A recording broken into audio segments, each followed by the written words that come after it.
lokola yo oza mwana ya mutu ayebana yango ntina kosala busoba mutu nabetelo lisolo ye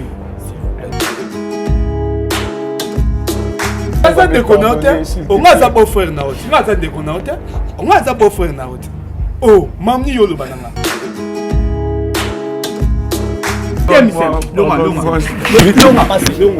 s'il te plaît.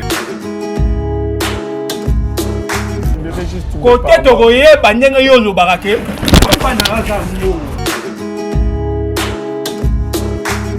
Grande est ma joie de vous retrouver, branché, scotché, soudé sur votre meilleure chaîne Congo News Télévision. Merci pour vos abonnements, vos partages, vos likes, vos suggestions en tout cas. Et ça, la vie, c'est vraiment plaisir, Makassi. Continuez de vous abonner massivement, continuez de liker. En tout cas, dans le bango, si c'est ta première fois de nous retrouver, l'exercice est tellement simple. Banda par s'abonner, au liker, au partager et puis au commenter.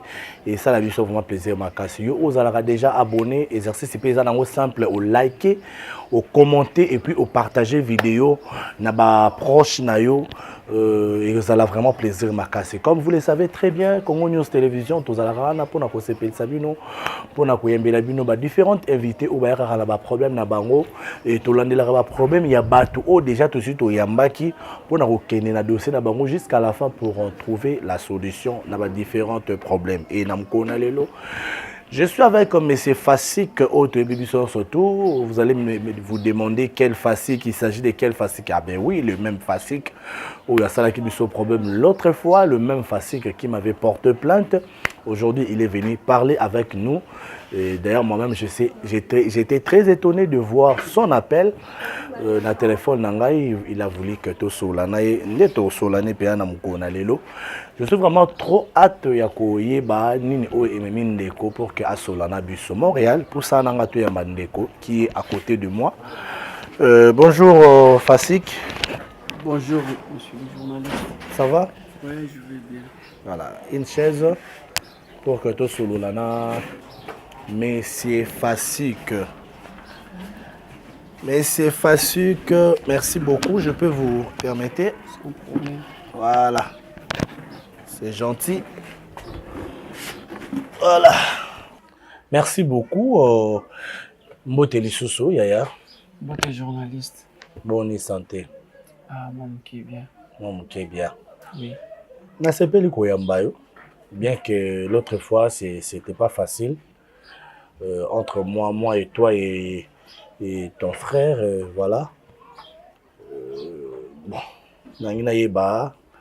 Visite nayo isa ya nini oye ko luka biso na mkola lelo bien que na kende penda ko répondre peu aussi na convocation nayo et vous m'avez porté plainte et tout mais c'est pas grave j'aimerais savoir nini memio pour que nini sali ou bien biso pour que to solo là. En tout cas, merci beaucoup pour la disponibilité. Moi-même, je ne m'attendais pas que vous allez m'accepter ici, mais par l'amour du Seigneur, et je suis accepté par vous. Donc, vous êtes mes frères. On est tous des Congolais. Okay. En tout cas, je suis vraiment reconnaissant. Malheureusement qu'auparavant, je ne savais pas vraiment votre rôle dans la vie des gens ou dans la société. Okay. Mais maintenant, j'ai eu le temps d'analyser tout ce qui a été passé. Je me suis rendu compte que je dois encore vous chercher, okay, pour vous parler en face par rapport à tout ce qui a été passé entre moi et mon frère. Okay. Et je me sentais culpabilisé après avoir porté plainte. Je me sentais culpabilisé et tout. Et comme un adage dit, les circonstances conseillent mieux que le conseil. J'étais dans un endroit de solitude pour revoir un peu mes erreurs. Et là où j'avais commis et tout pour qu'arranger et puis continuer la vie. C'est pourquoi je viens auprès de vous ce matin. Je vous demande vraiment pardon pour tout ce qui a été passé, tout ce que j'avais fait. Je vous ai manqué d'abord de respect. Okay. ce n'était pas vraiment bon.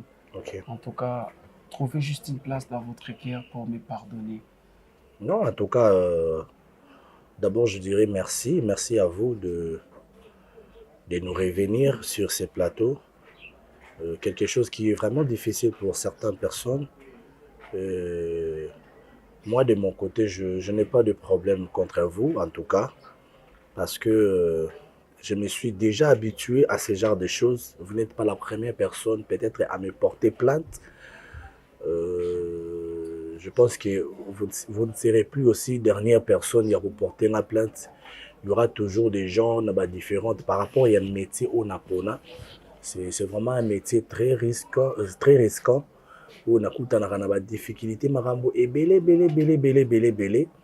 Alors, par la grâce de Dieu, Nabato Nzamba Salabiso vraiment bola mongolo. Bazalaka na ka pour na ko aider biso, pour na ko sunga biso to s'en sortir. Différents problèmes. Mais je bénis Dieu, pourquoi? Parce que Dieu combat toujours à notre faveur. Et ça la que tout s'en sortira toujours dans problème surtout malgré grandeur nango. Donc dis-toi que de mon côté je n'ai pas de problème contre vous. C'est ce qui est arrivé. Ils ont fait à colère. Oui, c'est normal. Ça arrive dans mon tournoi surtout. Et puis voilà. En tout cas, pardonne-moi. Pardonne-moi. J'ai besoin de votre aide. J'avais fait du mal à mon frère. Je ne sais pas s'il y a moyen de lui appeler ici pour assurer la face. C'est la raison qui m'a amené ici pour parler avec vous. Tu veux parler avec ton frère, pourquoi? Parce que vous allez reconnaître ma baie ou parce que je ne sais pas? Dis-moi un peu, qu'est-ce qui vous pousse ou ils ont animé pour que sur la même de Konayo? Parce que si je me trompe pas l'autre fois, t'as pas qui pour poitrine, l'autre fois tu as la certitude, l'autre fois au moins on doit comprendre l'oronine est poussé et faire revenir yo à la logique des choses, l'oronine est faire et ça lié que au changer directement, on doit quand même comprendre. Non, ne pleure pas, on est en train de parler. Je sais que ça vous fait mal, mais par rapport à tout ce qui a été passé, mon père était tellement en colère contre moi. Ok. Et au moins, il a fait quelque chose de malade. il était vraiment en colère contre moi et il ne voulait même pas attendre un mot sort de ma bouche. Tout ce qu'il voulait, que je puisse se soumettre devant mon frère et de m'excuser. Parce que ton père, il veut juste arranger et puis la famille reste la famille et on continue. Okay. Mais dans le stade où nous sommes, je trouve que c'est seulement vous qui pouvez m'aider dans cette condition. Et dans cette situation, comme on avait déjà commencé, si mon frère Cédric était venu chez vous parce qu'il sait que quand même, grâce à votre émission, vous comprenez sa solution. Et moi aussi, il a recouru encore. En fait, une rectification un peu. Grâce à notre émission, on donne des solutions dans bateau baza faible. Comme par exemple, M. Cédric, il est faible. Alors la RDT, Anamutu, a été face à ce que vous avez fait à sa sœur. Alors, dans la logique des choses, moi je pense que l'eau est faire revenir yo. Je ne sais pas si peut-être vous avez peur de la prison ou quoi, parce que par rapport à votre plainte, moi également je m'étais défendu. Et mes avocats s'est présenté avec la vidéo et tout ce qui s'est passé, on a oignon surtout ton frère Cédric avait dit sur la vidéo. Et je ne sais pas, c'est ce qui ont fait en sorte que ton père veut qu'on réparait dans les miables. Je ne sais pas. Mais dans la logique des choses, celui qui est l'année la Makambo, vous devrez payer le pot cassé à Bamakambo Soyo Sali. Est-ce que d'abord, vous allez reconnaître que ce que vous avez fait, c'est un malamuté? Tu dois d'abord commencer par là. Au lieu de dire que d'appeler Cédric, je ne sais pas moi, tu dois d'abord commencer par reconnaître parce que c'est public au Bazotalangana actuellement, Balanda Kibiso. batalaki biso l'autre fois. Bamonaki arrogance na yo. Bayokaki Cédric comment a se lamentaki, comment ayaki ko senga na bato ba aider na acte oyo salaki parce qu'il était faible face à son oncle. D'abord, est-ce que tu reconnais que c'est vraiment toi de Ouabizaki na la fille? C'est parce que M. Cédric n'a pas voulu que sa sœur a se présenter na TV pour éviter l'humiliation et tout. Mais on allait aussi ramener la sœur ici na télévision pour qu'elle aille témoigner. Oui, je reconnais mes fautes. Tu reconnais tes fautes? Je suis coupable à tout ce que j'avais fait à l'autre petite sœur. Je reconnais mes fautes. Je reconnais mes fautes et je sais que j'ai tort. Même si j'irai à la prison, mais j'aimerais quand même être au bon contact avec mon frère. C'est tout ce que je veux. Et qu'est-ce qui va arriver à ta sœur ou à ta femme et l'enfant? Selon vous et ton père, qu'est-ce que vous avez pensé pour cette petite fille ou à subir Makambo? Là, mon père m'avait dit juste qu'il va rassembler toute la famille. Il va parler, on va parler sans famille. Parce qu'il avait beaucoup regretté par rapport à tout ce qu'on avait venir faire ici, dans les médias et tout. On parlait de notre famille et face à sa personnalité, n'est pas vraiment une bonne chose. Très chers téléspectateurs, vous savez, moi je dis toujours, tout ce qui est comme Sabana va pourri gâter. Tout ce qui est comme Sabana va pourri gâter. Voilà aujourd'hui là où notre frère se retrouve. Il se retrouve maintenant entre le clou et les marteaux. C'est là où il se retrouve maintenant. Parce que peu importe les statuts de son père, je ne sais pas moi s'il est qui, Azala Kombonini, mais il n'est pas au-dessus de la loi. Personne n'est au-dessus de la loi. Personne. Personne est au-dessus de la loi. Parce que Makambo est comme na loi, na maboko à l'État. Moi, nazana eloko ya salate. Ça, je dois déjà vous rassurer que moi, de mon côté, je n'ai rien à faire dans l'histoire Oyo. Cédric aussi, de son côté, il n'a rien à faire dans l'histoire Oyo. Cédric, aujourd'hui, peut vous pardonner. Sa sœur aussi peut vous pardonner. Mais l'histoire, déjà, dans maboko à l'État. C'est dans l'État qu'il faut décider. Si ton père t'a dit de venir demander pardon à ton frère cousin, c'est parce que moi je pense que ton papa c'est quelqu'un qui est intelligent et qui réfléchit, qui sait réfléchir bien. Et que ceux qui ont sengi pardon, ils peuvent utiliser ces images pour vous défendre, pour peut-être apaiser la situation. Toujours, il faut écouter. Faut que ya papa abino parce que cousin ou cousine akandeko na yo. Nous sommes des Bantous. D'ailleurs, moi j'aime pas ces phrases-là, ces mots-là de cousin, cousine. Biso tokoli ndeko. Biso tokola esika moko moi la tata moi c'est ndeko nanga. Ya aza ya nanga, leki nanga. Ndeko nanga yi. C'est ça chez nous les Bantous. C'est ça chez nous les Bantous. Mais comme les Blancs, il a dit cousin Nangaï, cousine Nangaï. Et voilà, aujourd'hui, tu t'es retrouvé dans l'irréparable. Bon, en tout cas, je n'irai pas vous condamner parce que je suis qui pour qu'on a condamné. Parce que moi, mon travail, c'est qu'on a trouvé la solution. On a trouvé une solution à ma problème. Oui, Yakaka. C'était ton frère qui était venu pleurer et tout ça est fort pour trouver les solutions. Comme dans beaucoup à l'État, dans le Sungi, bazo benga biso et tout, bazo soutenir et tout. ndeko a retrouvé solution. Et yo pe oyekolela pe sous na makolo na biso. Donc cela ne veut pas dire que le col ton cousin ya qui to bois qui ça non. Comme ton souci est de parler avec ton frère cousin, permettez-nous de l'appeler à rejoindre Bisso et puis nous allons voir comment ce que ça va se passer et puis il faut dépendre de notre cousin nayo. Il faut dépendre de notre cousin nayo Cédric. C'est à lui maintenant de nous dire.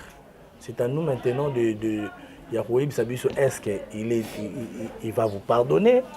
Non seulement ton cousin, mais il dépend de la cousine nayo oyo ou abizaki naye a accepté quoi pardonner yo. Donc voilà, ils ont dépendre na bango mibale. Ne pleure pas, tu es un homme. Tu es vraiment un homme. Une chose est vraie, dans la vie, il faut savoir toujours assumer ses responsabilités, assumer toutes nos erreurs. Donc voilà. Alors, vous s'abonner massivement, vous partager, vous liker. Nous allons vous revenir à très bientôt. En attendant, nous appelons notre frère pour qu'il a rejoindre Bisso. Ici, dans le plateau de Bisso, il y a Congo News Télévision, Poto Solo Lanaye. L'arrivée de notre frère Cédric. Bonjour mon frère. Bonjour. Vraiment, so nayebaki vraiment que ozobenganga pona ya na kutana na eloko asalite vandia na ngai na yate. Je sais que vous n'avez nalingaki na yate po degré na ye na vie na nga mobimba ye hein vomenzamba kita amiye baka nenga zalaka wana vomenzamba kita ponga ne toza famille te toza pende côté so toza ki ndeko parce que nga sente petit nanga au moins que toza mso famille te inutile et là si que nga nako kutu ne au moins ka ndeka kande banjo matabo na côté mapena bimi. Ne fais pas ça. Monsieur Cédric, d'abord, non présenter ma esquisse parce que nalingaki te na yebiso ke okuta na ye poso nesa ke aza awa ongolingo ya te ngai msana ngai ezalaka kopanza te msana ngai ezalaka kosangisa trouver solution, c'est ça moi. Alors ndeko ye azana posa asola na yo quand même na kokai koboye la été asola na yo asa na audace oyebi asa vraiment na audace ya koloba pena ke ye asola na c'est dit que je suis ton petit frère comme atana ndoto komeka to kobenga kombwana atana ndoto komeka kata omoni ngande na sabo pardonne-moi si kanga si na bosana na nga makambwana nde na bosana ngona bosana omoni ndongo zawana ato uti likolo ato bambani na se ato ke kozwa nzamba ye na makambo oyo zoloba ekota te kata nesika te je sais que naza na nga ndeko note tika na yo quand même en famille oh naza ndeko note ongaza beau frère na oti ngaza ndeko note ongaza beau frère na oti oh mamni yoloba nanga oh papa nga moni nga keya s'il vous plaît te po na toko ko sentir yesu comment nga ite papa Cédric s'il vous plaît oh papa Cédric yemse na benga komo na ngate s'il vous plaît non o benga komo na poigne papa Cédric ya fianto benga beau frère ya fianto papa Cédric s'il vous plaît ça elo mona sepe na motia s'il vous plaît so yeba ki osala fallait pas o bi bien que ngai na linga ite papa Cédric excusez-moi d'abord ndé na bengio na imprévu sans pour autant oyeba que ndeko kozala awa s'il vous plaît omoni bazumema makambo nyonso to na kanda te yoka ndeko oyeba pourquoi abengi yo awa soko yoki eloko abengi yo awa c'est alors que okoki kosilika ozo comprendre d'abord avant oyoka ye j'aimerais que o expliquer nga parce que oyebise nga te ke boza liso na ndako oncle te vous êtes où maintenant na minute oyo na petite sœur tova na église to dépendre na église pasteur moko tant na gene expliquer ba problème ango esalaki passe tant na yebisi ke mwana noko na biso vraiment propre ne mutasali makambo wana eshokaki esalaki passe ayebisa biso toya toyova en église passer par exemple motema malamu azwaki na permanence azwi eloko ezalaki chambre salon na permanence azwi apesi leki alala na chambre nga alalaka na nga na salon lokwa toza na biso bamisouffra toza na biso na moto akosunga biso te yango moto ovivre bongo ozomona omoni nga nde na boye wana ye biso vérité papa journaliste nayoka ye te naomona eza yango ya ndenge moko po aza na eloko te oyo ye akoloba onga na koyoka omoni te eza inutile alobani te mpo ata lobi na ye décision naza nango na kozala nango ata lobi te décision naza nango na kozala nango sikomoni teke namona inutile alobani kotanga kombo na nga te nazoboya boma keba na osimbala s'il te plaît, pardonne-moi s'il te plaît. komeka osimbanga te Pardonne-moi. alongwaka liboso alongwa te Je me risque qu'il trouve une place dans son cœur pour me pardonner. Maman la mouki Je sais que ça fait mal.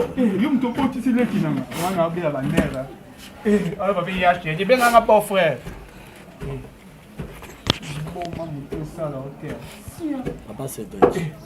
ayelanga nde baintimidation wana te nga mama nanga si akufa papa si akufa ozo comprendre nazala suna nde nakoma na esprit moko boye mpe esprit nakoma nango nayebi te esprit nakoma esprit ya mabe makasi na baarte nyamo asala ngai oyo mwana oyo abotisani mpena leki na nga azwi mpo dasa aza basentima Voilà.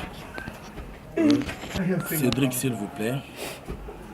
Est-ce que vous avez nayoka na ngai yo me ye mpena yebisa ye atika na ye yo kuna oyoka o me ye te Cédric, yebisa biso souci na eza. susi na ngai eza boye nga na bango esi tokabwana papa na bango aza milliardaire balia bavla na ndenge na bango kuna batika biso mpe na ndenge na biso nakozonga na omwa mokie papa journaliste yo olukanga te nga nde minaki oluka so namonaki likambo oyo asalaki nga ndeko na nga eza bien me na nga oyo oluko te ntango deja naye koluko mpo namoni likambo wana eza mabe nga aza eloko oloba neti nani eloko asala te dossier eza na justice ye fo apirge ndenge azala ye ifo akota prison ya makala mpo naza na eloko osala te mpo makambo eza na leta su omoni mwana oyo mwana ofa pirge Cédric, même si j'irai à la prison, j'aimerais que tu me pardonnes s'il te plaît. tele ndenge leki azosouffrir na mwana oyo J'aimerais que tu me beau-frère soki pardonnes. beau-frère mwana ofa pirge Ya Cédric, nayo obimisa biloko mosusu wato wana émission elakisi ke agarde malobane mpo biloko na yo oloba awa eyo pete mabe avanda ya papa na bango me nayebiso tata na bino yoka nayebisa yo talaka te na obenge tata na bino elakisi na raba nyoko na nga aza te tata na yo na raba nyoko na nga aza te ye moto apesa audace yango sala bongo ofuti biso eloko moko oyo ekolongwaka te na vie elongwanga ata mokolo moko te so na otala mwana na namonaki mwana noko na nga nde moto abotisa leki na ngai yo nga nalimbisa yo so na otala leki na nga na zemi wana nga nalimbiso nga Cédric mami yo loba moni yo okopirge okokota prison kolia vungule kote tokoyeba ndenge yo olobaka ke papa na aza mbongo nyama liboma yo azoloba ni père yo nde na yini yo na vi na nga so nazalaka kolona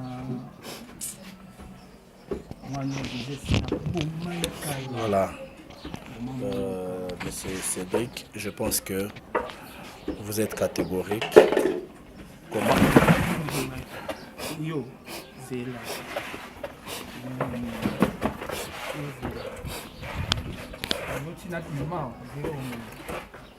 S'il vous plaît. essayez un peu de vous calmer. Tous allez bosser à caméra, tous allez bosser à télévision, bah tu vas au la biso. Canaliser kanda na yo parce que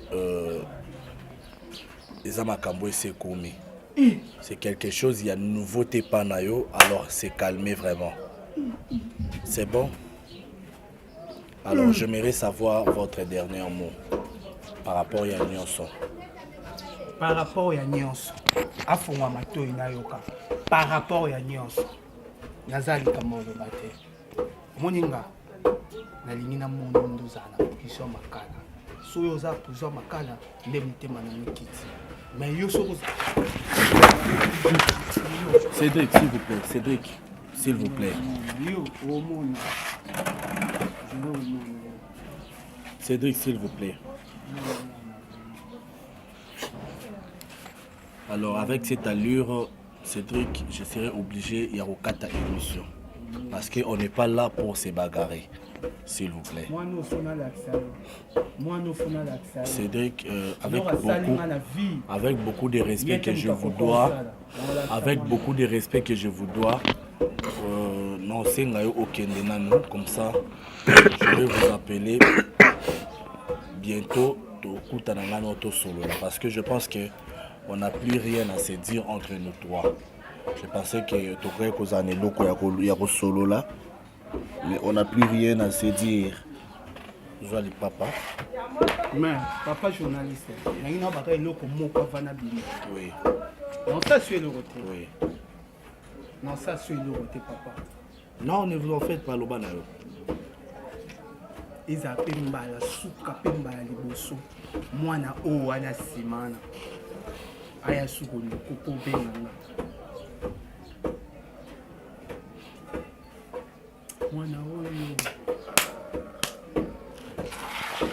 Voilà, merci beaucoup messieurs, que Dieu vous bénisse. S'il vous plaît, s'il vous plaît, s'il vous plaît.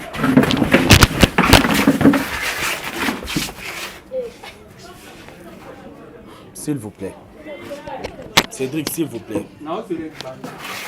Cédric, s'il vous plaît. Ça là, on attend preuve. Il y a un respect au se présenter qui vient là. S'il vous plaît, je vous en supplie. Regarde-moi. Papa Cédric. Papa Cédric. La bengyo papa, s'il vous plaît. Kosala ozolingo salate. Non. Je dis kosala komoni autant vous en a raison.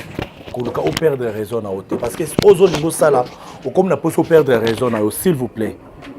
Ko perdre raison na oté. S'il vous plaît. Cédric, Cédric.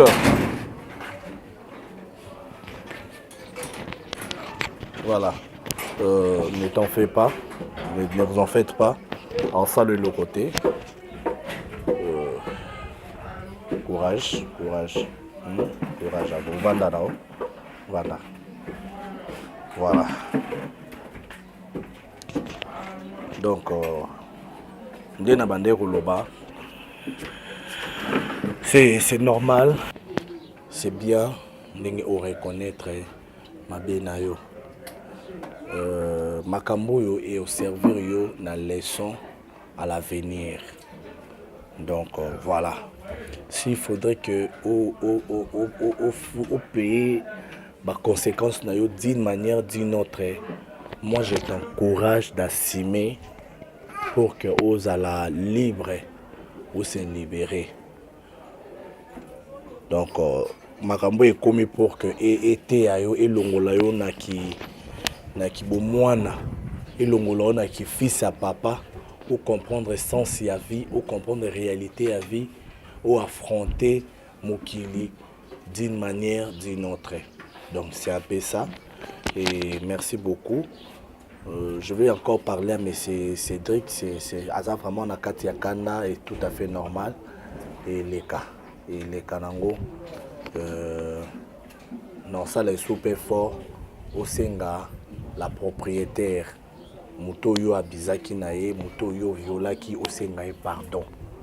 Parce que c'est un peu ça, c'est pas rien de retrouver qui, bien sûr, qui a pardonné, aux à la paix libérée, mais surtout le bien à bouille qu'on pardonne, au moins aux à la libérer et ils à la terre. Donc c'est un peu ça. C'est bon?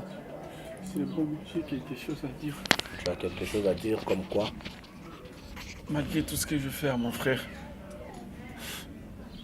ce que je lui demande, malgré j'irai en prison, malgré je dois périr à cause de tout ce que j'avais fait, à cause de mon arrogance, à cause de tout ce que j'ai, qu'elle trouve juste une place à son cœur pour me pardonner et que ma sœur me pardonne parce que j'avais fait ça sous l'alcool. C'est tout. Voilà. Merci beaucoup, très chers téléspectateurs. S'il vous plaît, vous condamnez de mon avis sur karaté, mais vous prodiguez et vos conseils. C'est très important. Vous prodiguez vraiment vos conseils. Nous que vous papa, vous avez maman, vous l'avez biso. Vos conseils n'abîment et son andeko n'abiso et son appé son papa ou erzo landaï et puis et songa ndeko moko oyo a bondi la kamwana parce que na boti mwana moko il faut nazala na légèreté parce que na boti mwana moko il faut na mona lokola liki il faut na mona lokola liki bana nyonso tout et songa bandeko oyo ba boko la pe bana bongo ba yeba comment faire, comment gérer leurs enfants et tout. Que Dieu vous bénisse. Abonnez-vous massivement, likez, partagez, commentez. Et ça a du plaisir, Makassi. Et on se retrouve très prochainement dans un nouveau numéro. Au revoir.